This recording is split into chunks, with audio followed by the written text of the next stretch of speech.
Thursday, February 26th, middle of the week, and that tends to mean minimal updates from the MrBeast $1,000,000 puzzle. Things coming into focus today really didn't get much from MrBeast here. As I said on social media and on this page, things are snapping into focus. Just the wording talking about focus, snapping, they continue to reference things that are similar to like looking at the big picture or just like stuff that's similar to like camera and taking pictures. So that to me implies that we need to be looking at these locations somewhere where we're looking at like a map or a globe of them and like zooming out and looking for patterns that way. At least that's what like the wording seems to be implying of these hints. He also said, hint 18, if you think you have a final answer, you should make sure you think it's right.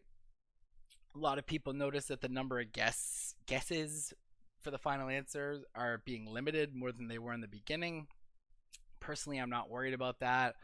If someone got to submit 1,000 answers on day one and they were wrong, like good for them, they wasted their time. I don't think it's unfair that they're now limiting the number of guesses.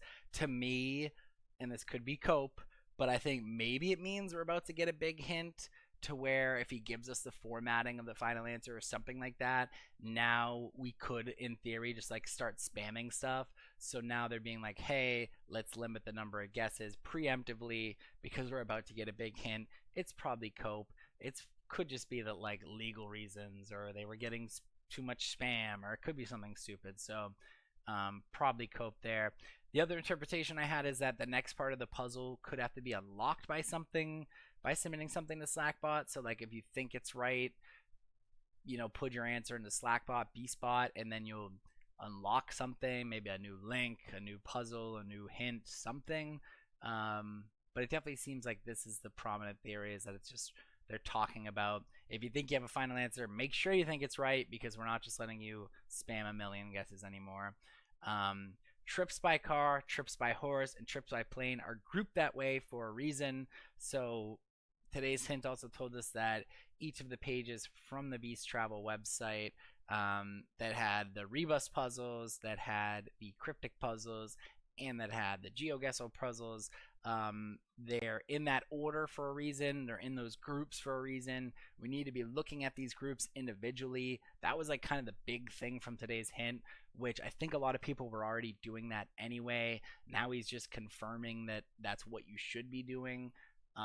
So not a big hint, unfortunately. I'm sticking with my predictive finish date of March 2nd, which would be Monday of next week. I think that it's entirely possible we do get a big hint soon, but I could be coping and this thing could have a lot more time to it. I also shared this link here, this globe mapping link that Jason shared in Discord, where you can throw stuff on a globe, you can map it out, you can see if stuff connects with a great circle around it. What do you do with this once you do it? I have no idea. Is this important? Does this matter for anything? Probably not. But if you want to do it, you can do it. And that's what people have been doing for the most part. This is a really useful tool that helps you do it. So I can share that with you as well. That's all I got for today. Like I said, midweek, minimal updates. I do think over the weekend we're going to get some big hints soon, but not a whole lot for today. So that's all I got for right now.